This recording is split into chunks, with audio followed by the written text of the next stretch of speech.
அதிமுகவின் பொதுச் செயலாளராக சசிகலா நியமனம் செய்யப்பட்டது குறித்து தேர்தல் ஆணையம் நோட்டீஸ் அனுப்பியிருந்த நிலையில இன்றைக்கு திருமதி சசிகலா அதிமுகவின் தேர்தல் விதிகளுக்கு உட்பட்டுதான் தான் பொதுச் செயலாளராக தேர்வாகி இருப்பதாக விளக்கம் கொடுத்திருக்கிறார். இது குறித்த கூடுதல் தகவல்களை சொல்லுங்க அரவிந்த்.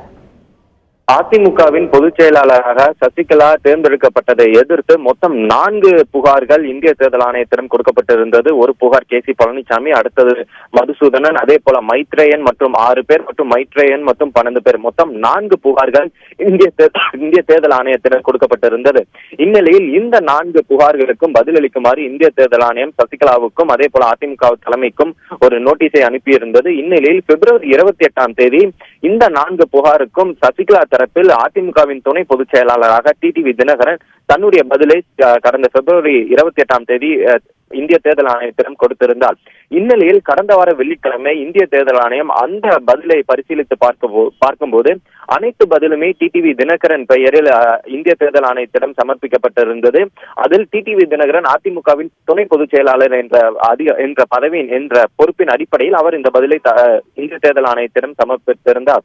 இந்நிலையில் இந்திய தேர்தல் ஆணையத்திடம் இருக்கும் அதிமுகவின் நிர்வாகிகள் பட்டியலில் டிடிவி தினகரன் என்ற பெயர் இல்லை என்பதை இந்திய தேர்தல் ஆணையம் கண்டுபிடித்து டிடிவி தினகரன் யார் என்பது குறித்து எங்களுடைய ஆவணங்களில் எந்த ஒரு பதிலும் இல்லை, அதே போல நீங்களோ அல்லது மற்ற அதிமுகவின் நிர்வாகி, அதாவது இந்திய தேர்தல் ஆணையத்தின் ஆவணங்களில் இருக்கும் அதிமுகவின் மற்ற நிர்வாகிகளோ அல்லது நீங்களோ இந்த பதிலை இந்திய தேர்தல் ஆணையத்திடம் மீண்டும் தாருங்கள் என இந்திய தேர்தல் ஆணையம் சசிகலாவுக்கு மீண்டும் ஒரு நோட்டீஸை அனுப்பியிருந்தது. இந்நிலையில் அந்த காலக்கெடுவானது இன்றுடன் முடிவடைகிறது. இந்நிலையில் இன்று காலை சரியாக 9:30 மணி அளவில் இந்திய தேர்தல் ஆணையத்திற்கு அதிமுகவின் வழக்கறிஞர்கள் இந்த 5 பதிலையும், அதாவது 4 புகார்களுக்கான பதில், அதே போல 5வதாக சசிகலாவுக்கு இந்திய தேர்தல் ஆணையம் அனுப்பியிருந்த நோட்டீஸ் இருக்கும். தினகரன் யார் என்பது குறித்து எங்களுக்கு எந்த விதமான பதிலும் இல்லை, எனவே தினகரன் யார் அல்லது நீங்களோ அல்ல மற்ற அதிமுக நிர்வாகியோ இந்த 4 பதிலையும் கொடுங்கள் என அனுப்பியிருந்த அந்த நோட்டீஸுக்கு மொத்தம் 5 நோட்டீஸ்களுக்குமே இன்று சசிகலா தரப்பில் இந்திய தேர்தல் ஆணையத்திடம் அந்த பதில் முன்வைக்கப்பட்டுள்ளது. அதே பதில் தான், அதாவது அனைத்து விதிகளுக்கும் உட்பட்டே அதிமுகவில் தற்போது வரை அனைத்து நியமனங்களும் நடைபெற்றுள்ளதாக இந்த பதிலில் இவர்கள் முன்வைத்துள்ளனர். அதே போல தற்போது யாரெல்லாம் கட்சி விட்டு நீக்கப்பட்டிருக்கிறார்கள் அவர்கள் முன்வைக்கும் குற்றச்சாட்டுகளை பெரிதாக எடுத்துக்கொள்ள தேவையில்லை, அதனை இந்திய தேர்தல் ஆணையம் பொருட்படுத்தக்கூடாது என்ற வகையில் இவர்கள் இந்த பதிலை முன்வைத்துள்ளனர்.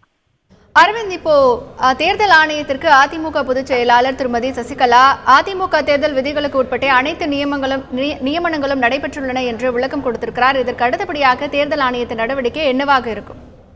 இது தொடர்பாக நாம் நேற்றே இந்திய தேர்தல் ஆணையத்தின் அதிகாரிகளிடம் பேசும்போது நேற்று நாம் அவரிடம் கேட்டிருந்தோம். தற்போது ஆர்கே நகர் தேர்தலுக்கான தேதி அறிவிக்கப்பட்டுள்ளது. தற்போது அதிமுக யார் அதிமுகவின் இரட்டலை அந்த சின்னத்திற்கு உரிமை கோர முடியும் என்பது தொடர்பான கேள்வியை நம்ம அவரிடம் வைத்திருந்தோம். அதற்கு அவர் முதலில் அதிமுக தலைமையிடம் இருந்து இன்னும் பதில் வரவில்லை.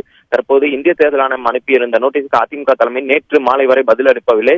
முதலில் அவர்கள் பதில் வந்த பிறகு அந்த பதிலை பார்த்த பிறகு அடுத்த கட்டமாக, அதாவது இரண்டு தரப்பையும் ஒன்றாக அழைத்து ஒரே சமயத்தில் இருவரின் வாதத்தை கேட்கப்படும் என இந்திய தேர்தல் ஆணையம் முடிவை எடுத்திருந்தது. தற்போது அதற்கான தேதி இன்று மாலை வெளியாகலாம் என இந்திய தேர்தல் ஆணைய வட்டாரங்கள் தெரிவிக்கின்றன. என்று அதுவும் தற்போது இவர்கள் முன்வைத்திருக்கும் அந்த பதிலை பொறுத்துதான் இந்திய தேர்தல் ஆணையம் அந்த முடிவையும் எடுக்கும். ஆனால் இந்திய தேர்தல் ஆணையத்தை பொறுத்தவரை தேர்தலுக்கு முன்பாக இந்த விவகாரத்தில் ஒரு முடிவை எடுப்பதற்கான வாய்ப்பு இருப்பதாகவே தெரிகிறது.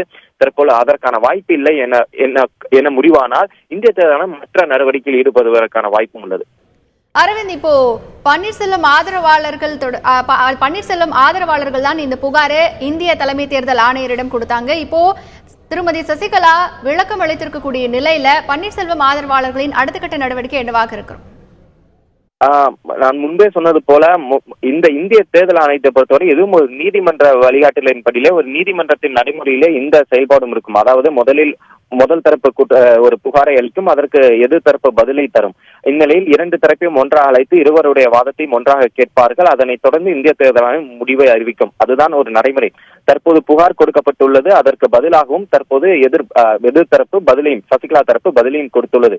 இந்நிலையில் அந்த புகார் மற்றும் பதிலை இரண்டையும் பரிசீலித்து இந்திய தேர்தல் ஆணையம் ஒரு தேதியை அறிவிப்பார்கள். இந்த தேதியில் 2 தரப்பும் தங்களுடைய வழக்கறிஞர்களை அழைத்துக் கொண்டு ஒரு ஃபுல் பெஞ்ச் ஹியரிங் எனப்படும், அதாவது தலைமை தேர்தல் ஆணையர் மற்றும் 2 துணை தலைமை தேர்தல் ஆணையர் முன்னிலையில் 2 தரப்பும் தங்களுடைய வழக்கறிஞர்களுடன் தங்களுடைய உரிமைகளை ஒரு வாதமாக முன்வைப்பார்கள். அதனைத் தொடர்ந்து அந்த வாதத்தின் அடிப்படையில் இந்திய தேர்தல் ஆணையம் தன்னுடைய முடிவை ஒரு உத்தரவாக விரைவில் வழங்கும்.